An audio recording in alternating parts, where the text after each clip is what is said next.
e dispersão dos discípulos. Acredita-se que um dia a igreja cristã voltará a ser perseguida. Há países por aí onde a igreja ela tem sido perseguida.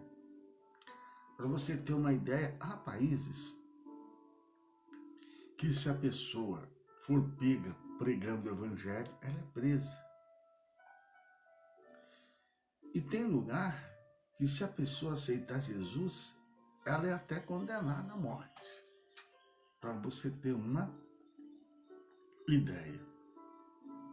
Acredita-se que um dos sinais da vinda de Jesus vai ser um grande avivamento, mas a igreja também será perseguida. Pode não ser agora, mas segundo a Bíblia, um dia vai acontecer. Você estaria preparado para isso? Aliás, tem um estado aí no Brasil que está votando esses dias aí uma lei para proibir até você de falar de Jesus para alguém. Você está lá na feira, você está lá no mercado, você está no ônibus e de repente você começa a falar para alguém do amor de Jesus. Está sendo votada aí no estado essa lei, para você ter uma ideia. Então aqui em Atos, nós vemos a perseguição. E sabe quem estava por trás dessa perseguição? Ela era comandada por um homem chamado Saulo. Exatamente isso que você ouviu, Saulo de Tarso. Aquele que, depois do capítulo 9, nós vamos falar do encontro que ele teve com Jesus.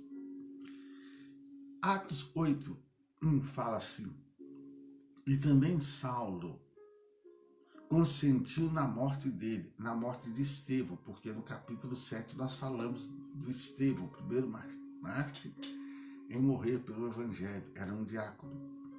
E aqui no 8 começa dizendo que Saulo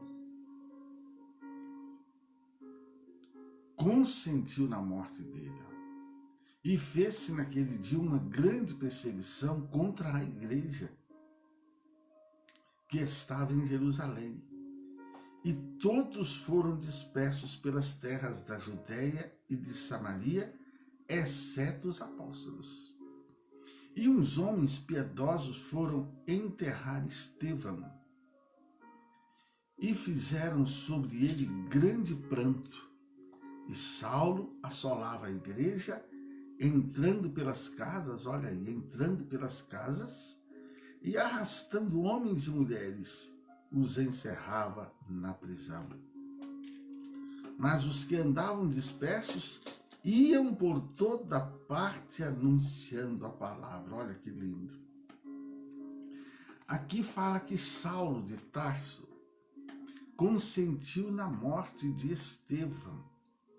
Ou seja, no mesmo dia da morte de Estevão, iniciou-se uma grande perseguição à igreja sobre o comando de Saulo, chamado Saulo de Tarso, que trazia do coração um grande ódio contra os seguidores do Salvador Jesus Cristo.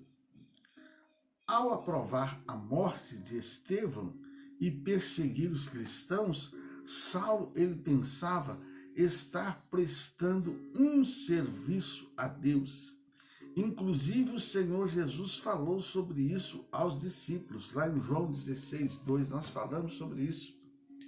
Jesus disse que o pai vai entregar os filhos, que os filhos vão entregar os pais, o seu vizinho vai te entregar, seu amigo vai te entregar.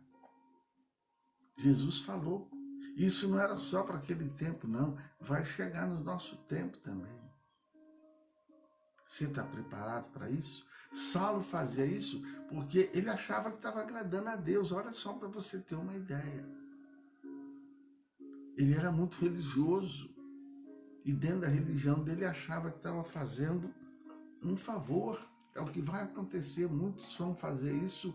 Eu vou ajudar o governo ali. Então, queridos, por esse motivo, os cristãos foram obrigados a se dispersar para outras regiões como a Judéia e Samaria. Preste atenção no que eu vou dizer. Isso mostra que Deus usa situações, muitas vezes de difícil compreensão, para que o seu propósito seja alcançado. O que quer dizer isso, pastor? Eu tenho um momento difícil porque Deus tem um propósito? Isso mesmo que você ouviu. Às vezes tem lutas que você atravessa, que você fica indignado, indignada, mas muitas vezes Deus tem um propósito nisso. Lá nos evangelhos, Jesus havia falado assim para os discípulos: olha, vocês vão ficar em Jerusalém até que do alto vocês sejam revestidos de poder. No início de Atos dos Apóstolos, Jesus, lá no dia que eles foram batizados com o Espírito Santo, Jesus falou com eles: olha, vocês vão ser minhas testemunhas. Jerusalém, Judéia, Galiléia, por todo o confim da terra. Jesus tinha dado uma ordem a eles: ide, prega o evangelho a toda criatura. Só que quando os discípulos foram cheios do Espírito Santo, eles, ficaram tudo quietinho. Beleza, estou cheio do Espírito Santo, coisa boa, maravilha. Eles estavam esquecendo que tinha havia um motivo deles serem cheios do Espírito Santo: ir e levar o evangelho. Então, olha o que Deus faz. Deus permite que Saulo de Tarso os perseguisse, os prendesse, os matasse, e eles tiveram que fugir, porque se não fugir, ia ser morto.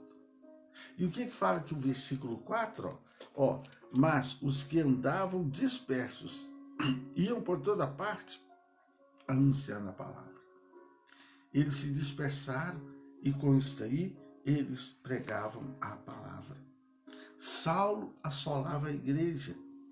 Ele foi o grande protagonista da perseguição cruel aos cristãos em Jerusalém. Ele perseguia e mandava açoitar severamente muitos fiéis. Além disso, os lançava na prisão por ser extremamente zeloso quanto à lei. Filipenses 3:6, próprio Paulo fala isso. Ele era tão zeloso às leis de Moisés, ele mandava prender, açoitar, matar, ele perseguia. Ele entendia que aquilo era bom para a religião dele. Mas com isso eles se dispersaram e pregaram a palavra de Deus. Com essa perseguição, o evangelho se propagou. Muitas igrejas foram abertas. Pegue sua caneca com água, nós vamos orar agora. E a lição que eu quero que você tire desta manhã é esta. Primeiro, você está preparado a uma perseguição por amor a Jesus? De uma certa forma, ela já acontece, porque você sabe que o diabo não é seu amigo. Você sabe que Satanás não vai muito com a sua cara, você sabe disso. Você sabe que às vezes tem lutas que você atravessa que é Satanás: deixa eu dar uma cutucadinha lá, deixa eu ver como é que está aquela fé. E você sabe que muitas vezes Deus permite, porque Ele quer que você vença, para Ele dizer: Satanás, esse aí é meu, essa aí é minha. Essa é a primeira coisa. E segundo, que esse momento que você está enfrentando de dificuldade, que você use isso como um trampolim. Trampolim, você que já foi em piscina, já viu na televisão, o nadador ele sobe, ele fica balançando,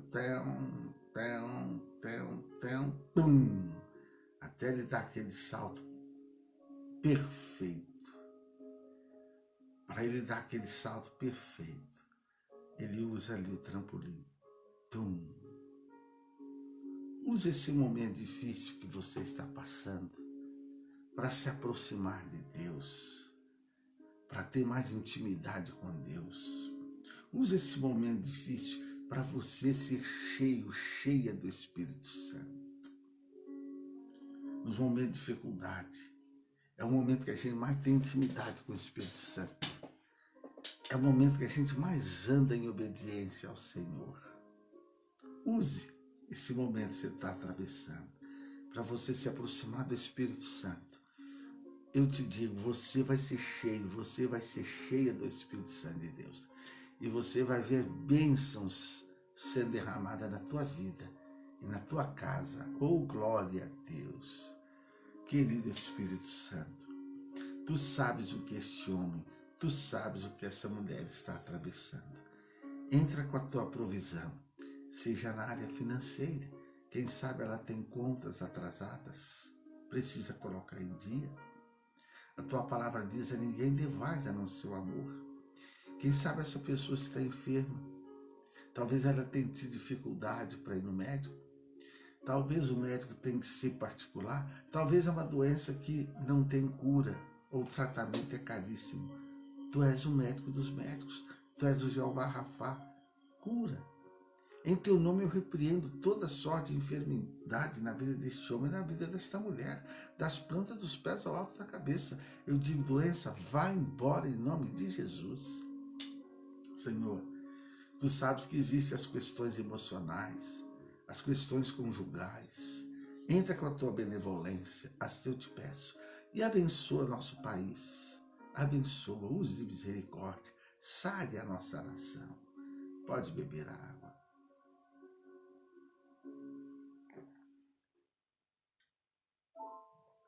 Glória a Deus. Esse aqui é o terceiro copo que eu estou tomando hoje. Falta mais um. Eu tomo 4 canecas dessa aqui em jejum. Tem que tomar ela dentro de 45 minutos.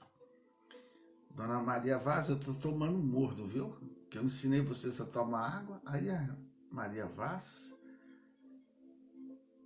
falou que ela toma morna. Eu estou tomando morna hoje. Viu? Tá aqui o canecão. Eu tomo isso aqui cheinho, né? Tem que ser 600 ml em jejum. A gente tem que tomar dentro de 45 minutos. Só daqui meia hora que a gente pode se alimentar. Isso é uma coisa que a medicina ensina, que o médico ensina, porque essa água vai limpar toda a toxina do nosso corpo. Ela vai limpar toda a acidez que foi produzida à noite.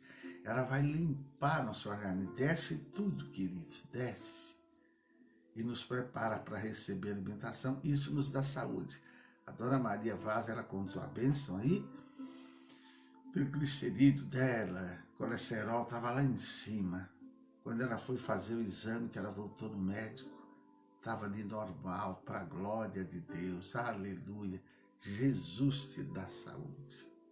E que o amor de Deus Pai, a graça do Senhor Jesus, a comunhão gloriosa do Espírito Santo seja com todos vós hoje e sempre. Amém?